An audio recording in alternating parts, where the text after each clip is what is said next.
Bismillahirrahmanirrahim. Assalamualaikum warahmatullahi wabarakatuh. Alhamdulillahirabbil alamin.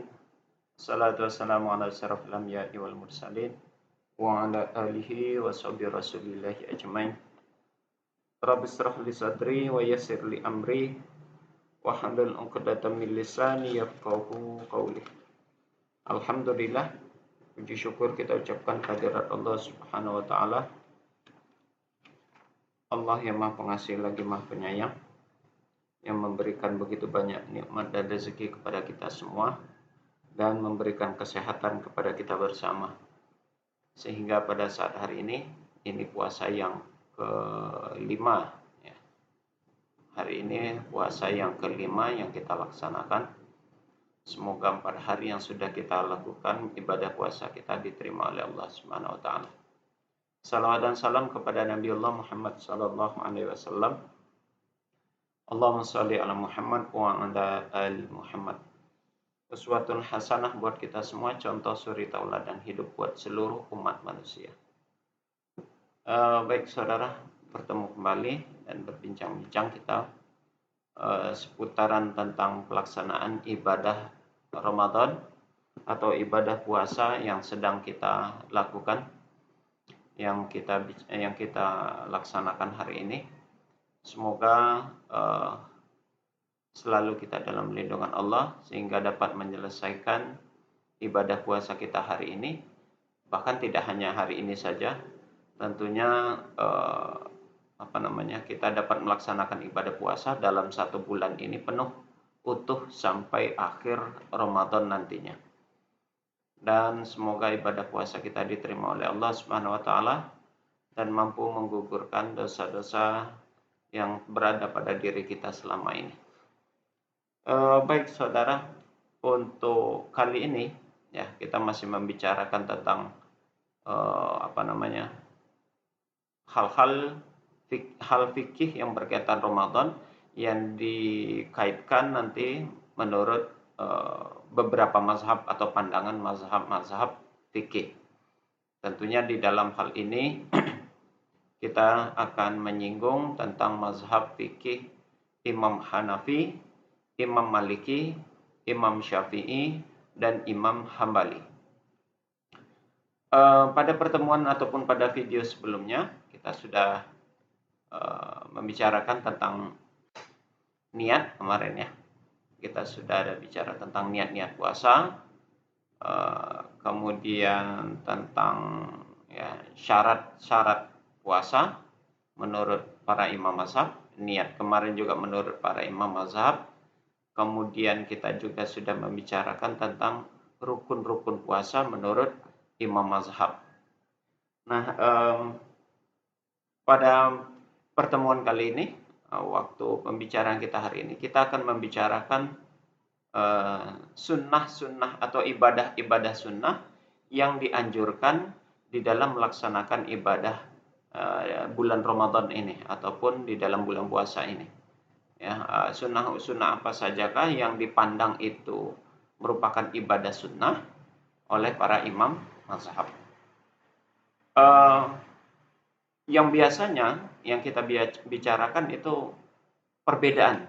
Nah, ya, perbedaan menurut Imam Hanafi, Imam Maliki, Imam Syafi'i, Imam Hambali. Nah, kali ini kita akan membicarakan suatu topik di mana mereka semua para mazhab ini, para imam mazhab ini sepakat itu merupakan ibadah sunnah. Maka judul pembicaraan kita hari ini, topik pembicaraan kita hari ini adalah amalan-amalan yang dipandang sunnah oleh para imam mazhab. Jadi mereka sepakat bahwasanya ini adalah ibadah sunnah dan tidak ada perselisihan di antara mereka berkaitan dengan poin-poin yang akan kita bicarakan pada kesempatan kali ini.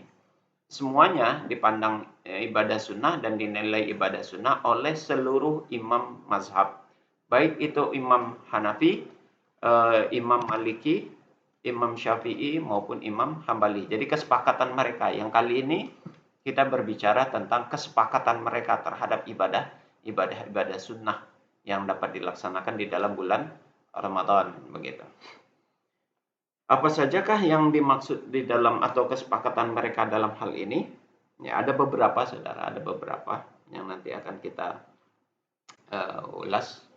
Pertama, mereka sepakat atau para imam mazhab itu sepakat ibadah yang dipandang sunnah di dalam menjalankan ataupun di dalam melaksanakan ibadah saum Ramadan adalah yang pertama makan sahur, ya, melaksanakan ibadah puasa dengan memulai makan sahur, ya. Sahur itu sahur itu makan yang dilaksanakan pada waktu sebelum fajar, ya, sebelum fajar, waktunya itu sebelum fajar, menjelang fajar shadiq masuk atau waktu subuh itu masuk. Hal ini berdasarkan kepada hadis Rasulullah. Ada beberapa hadis Rasulullah menyampaikan, tasahharu fa inna fi suhuri barakah. Ini hadis ini diriwayatkan oleh Anas bin Malik, ya. Dia mengatakan bahwasanya Rasulullah bersabda, bersahurlah karena pada sahur itu ada berkahnya, ya. Tasaharu fa inna fi sahuri barakah. Bersahurlah kalian karena pada sahur itu ada berkahnya. Kemudian hadis yang diriwayatkan oleh Amr bin As, ya, dikatakan faslu ma baina siyamina wa siyami ahlil kitab akalatu sahari. Perbedaan antara puasa kita, maksudnya orang Islam, ya, puasa kita yang beragama Islam ini, dengan puasanya para ahli kitab adalah makan sahur.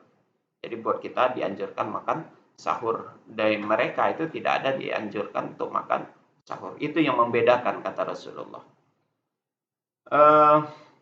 Kemudian di dalam hadis lain Rasulullah yang diriwayatkan oleh Abdullah bin Amr, ya, hadis dari Abdullah bin Amr, bunyinya tasaharu walau bi jur'ati ma.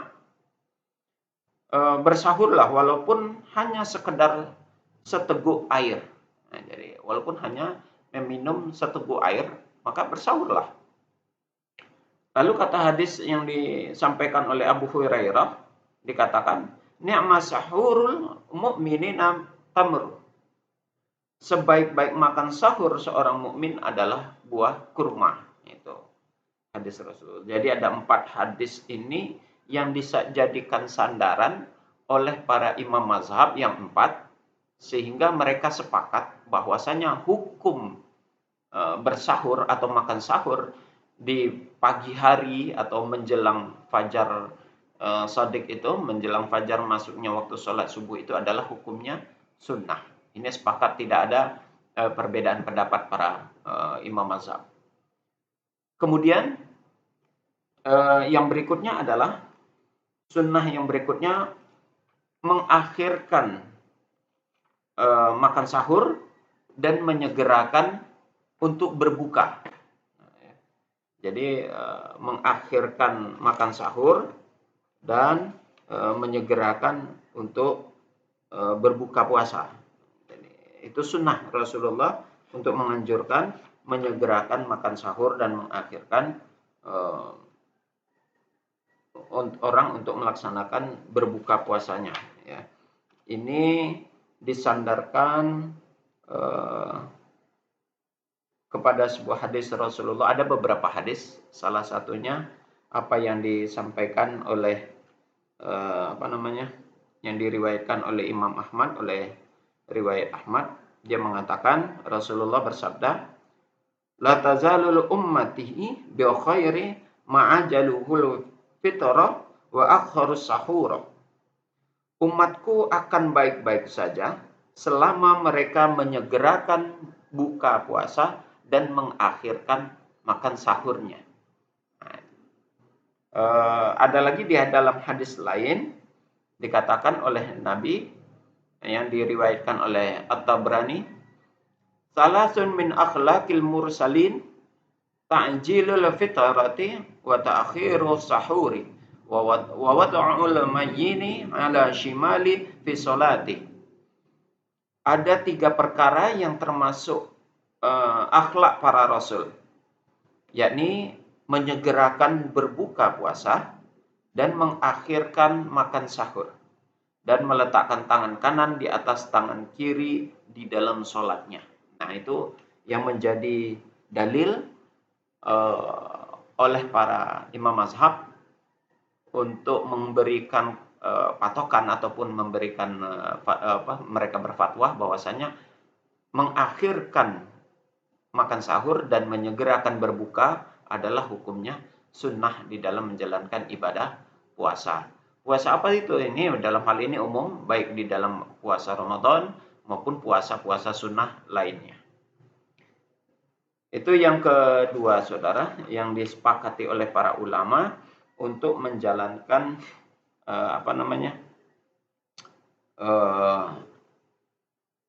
ya hukumnya sunnah lah di dalam menjalankan ibadah puasa. Kemudian yang berikutnya, bahwasanya yang disunnahkan menurut imam mazhab di sini hendaklah berbuka dengan memakan kurma, gitu ya, dengan memakan kurma. Meski di dalam hadis pertama tadi dijelaskan tentang Nabi menganjurkan untuk bersahur itu dengan menggunakan kurma, juga di dalam hadis yang diriwayatkan oleh Anas bahwasanya Rasulullah sebelum mengerjakan ketika masuk waktu untuk berbuka, ya, beliau berbuka dengan dengan buah kurma sebelum melaksanakan sholat maghribnya, gitu ya. Itu yang diriwayatkan oleh Imam Anas bin Malik. Ya, hadis ini diriwayatkan oleh Anas bin Malik. Beliau berbuka dengan kurma. Jika tidak ada juga beliau meneguk beberapa tegukan air. Jadi beliau mengutamakan untuk dengan kurma berbukanya. Kalaupun tidak ada, maka beliau menggunakan 3 kali tegukan air minum. Kemudian yang selanjutnya yang disepakati sunnah di dalam menjalankan ibadah Ramadan, ibadah berpuasa, yakni adanya melafazkan doa sebelum berbuka puasa. Mungkin ya ini ikhtilaf yang kita yang populer doa itu biasanya Allahumma lakasumtu wa bika amantu wa ala rizqika aftartu bi rahmatika ya arhamar rahimin. Itu biasanya yang umum dipakai di mana-mana itu kita dengar doa itu. Namun di dalam sebuah hadis yang disampaikan oleh Ibnu Umar, justru Rasulullah sering menggunakan doa bacaannya adalah zahabaz zama'u wa batallatil uruqu wa thabatal ajru insyaallah taala minal amin, ya. Jadi itu yang sering dipakai, kata Ibnu Umar, itu yang sering digunakan oleh Rasulullah di dalam melafazkan doa ketika akan berbuka puasa, ya. Ya, walaupun meski yang yang populer justru Allahumma lakasumtu itu, ya. Padahal Rasulullah sehari-harinya sering dilafazkan, dan bahkan kalau ditelusuri kedudukan hadis dari kedua doa ini, ternyata yang lebih sahih dan lebih kuat kedudukan hadisnya adalah hadis yang disampaikan oleh Ibnu Umar dengan lafaz doa zahabaz zama'u wa batallatil uruqu wa thabatal ajru insyaallah taala minal aminin. Itu yang lebih kuat kedudukan hadisnya ketimbang hadis Allahumma lakasumtu. Namun demikian, ya itu sudah berkembang dan beredar lebih luas. Nah, itu terserah kepada saudara yang mau menggunakan doa tersebut. Yang jelas di dalam hal ini keterangan yang diberikan hadis atau bacaan doa Rasulullah yang berdasarkan kepada hadis Ibnu Umar itu jauh lebih kuat dan jauh lebih sering dipergunakan oleh Rasulullah. Kemudian memperbanyak bacaan Al-Quran. Ini memperbanyak bacaan Al-Quran di dalam bulan Ramadan, begitu ya. Berkaitan dengan bacaan Al-Quran, ada hadis yang diriwayatkan oleh Imam Bukhari Muslim, yang ini dijadikan sandaran oleh Imam Mazhab, ya, di dalam menghukum ataupun menetapkan hukum sunnah di dalam menjalankan ibadah puasa di bulan Ramadan. Yakni dikatakan di sini, kana Jibrilu yalqa Nabi sallallahu alaihi wasallam fi kulli lailati min Ramadan fayudarisuhul Quran. Adalah malaikat Jibril selalu menemui Nabi sallallahu alaihi wasallam setiap malam dalam bulan Ramadan guna menyimak bacaan Al-Quran beliau. Ini hadis yang diriwayatkan oleh Bukhari Muslim. Karena Jibrilu yalqan Nabi sallallahu alaihi wasallam fi kulli lailati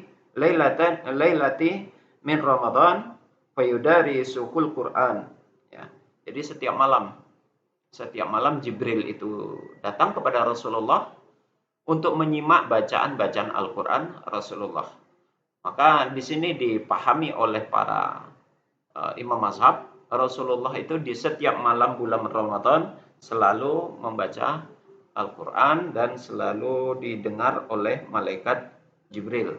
Maka ini hukumnya jatuh sunnah bagi imam mazhab menetapkan bahwasanya untuk memperbanyak bacaan Al-Quran di dalam bulan Ramadan. Kemudian ibadah sunnah selanjutnya di dalam bulan Ramadan adalah hal-hal yang disunnahkan, menjauhkan diri dari hal-hal yang dapat menghapus pahala puasa berupa bentuk kemaksiatan ataupun baik yang nampak maupun yang tersembunyi. Ya minimal tidak menghilangkan pahala dari puasa Ramadan itu sendiri.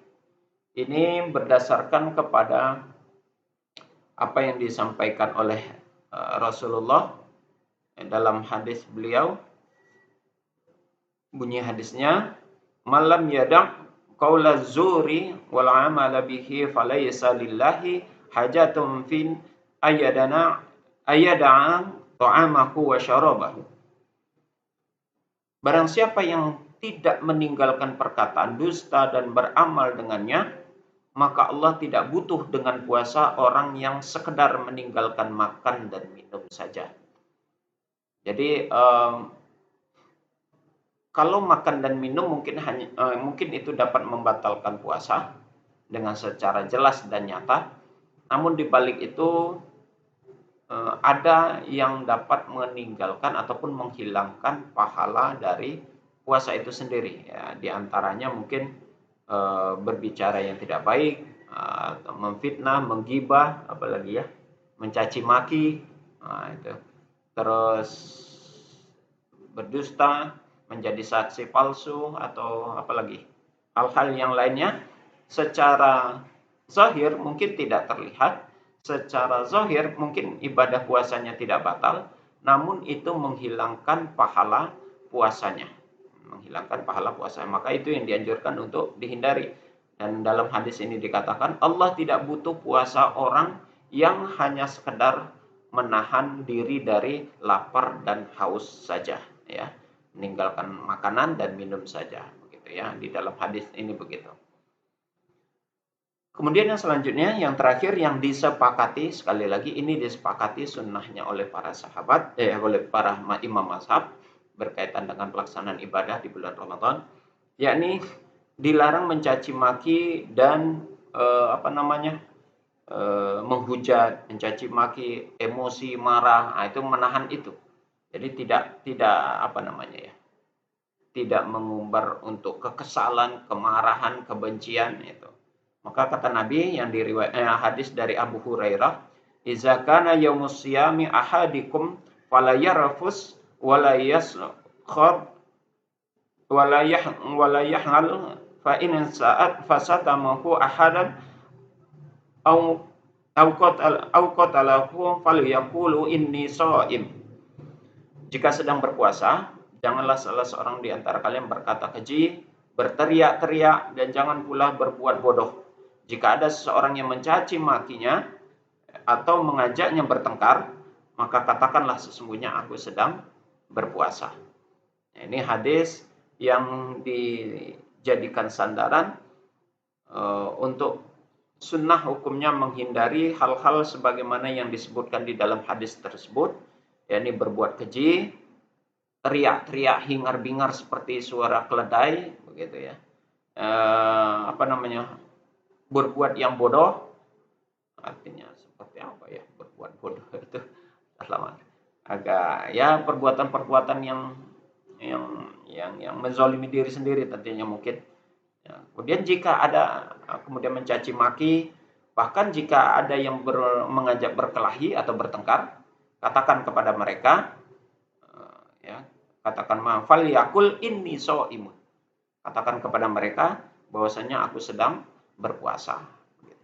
Nah, ini hal-hal yang disunnahkan, yang disepakati oleh para imam mazhab berkaitan ibadah-ibadah yang sunnah untuk dilaksanakan di dalam kita menjalankan ibadah puasa Ramadan ya. Semoga ini dapat dilaksanakan, semoga ini juga dapat kita amalkan untuk menambah daripada pahala ibadah puasa, pahala ibadah Ramadan yang sedang kita jalani.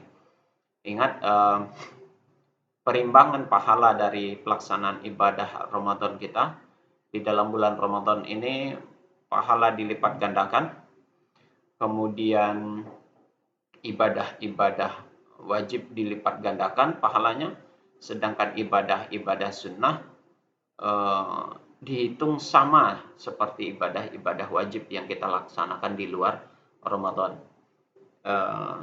Meski demikian, hal tersebut bukanlah menjadi satu ketentuan bahwa di luar Ramadan hal tersebut tidak dipandang sunnah, bukan begitu. Tapi tetap menjadi satu nilai lebih bila itu dilaksanakan di dalam bulan Ramadan. Oh ya, maaf, ada satu lagi yang disepakati di dalam menjalankan ibadah Ramadan ini disunnahkan adalah i'tikaf di dalam masjid di 10 hari terakhir, begitu ya. Di 10 hari terakhir itu disunnahkan untuk i'tikaf, melaksanakan ibadah secara lebih intens di dalam masjid ya. Jadi nanti kita akan ada pembicaraan khusus berkaitan dengan i'tikaf ini. Ada pembahasan khusus tentang pelaksanaan i'tikaf yang ada di pelaksanaannya di 10 malam terakhir di dalam bulan Ramadan. Jadi itu saudara, hal-hal yang disunnahkan oleh para imam mazhab, mereka sepakat tentang ibadah-ibadah yang sunnah hukumnya di dalam menjalankan ibadah puasa. Kita ulang, pertama makan sahur, yang kedua mengakhirkan sahur dan menyegerakan buka, kemudian yang ketiga disunnahkan berbuka dan bersahur itu dengan menggunakan kurma, kemudian lagi melafazkan doa ketika akan berbuka puasa, zahaba zama'u wa batalatil uruq wa thabatal ajru insyaallah taala minal aminin. Itu yang lebih populer dan itu yang lebih itu yang lebih masyhur dan lebih sahih, lebih kuat kedudukan hadisnya. Saya tidak mengatakan yang Allahumma lakasumtu wa bika amantu itu tidak boleh dilafazkan. Saya tidak mengatakan itu. Silakan bagi saudara yang ingin melafazkan itu. Namun berdasarkan hadis Ibnu Umar yang sahabat zama'u wa batalatil uruq wa sabatal ajru insyaallah taala, itu lebih kuat kedudukan hadisnya. Kemudian memperbanyak bacaan Quran di dalam bulan Ramadan. kemudian menghindarkan diri dari hal-hal yang sifatnya dapat menghapus pahala ibadah puasa, kemudian juga tidak mencaci maki, tidak juga membuat hal-hal yang sia-sia. Bahkan kalau seandainya ada orang yang mengajak ribut, mengajak kelahi, maka katakan kepada mereka, aku sedang berpuasa. Dan terakhir, yang disunahkan di dalam pelaksanaan ibadah Ramadan adalah iktikaf di 10 hari terakhir di dalam bulan Ramadan. Dan juga memperbanyak ibadah-ibadah sunnah di dalam bulan Ramadan. Demikian saudara, bincang-bincang kita hari ini, semoga ini bermanfaat. Terlebih dan terkurang mohon maaf yang sebesar-besarnya. Kita tutup dengan kafaratul majelis. Subhanakallahumma wa bihamdik asyhadu an la ilaha illa anta astaghfiruka wa atubu ilaik. Assalamualaikum warahmatullahi wabarakatuh.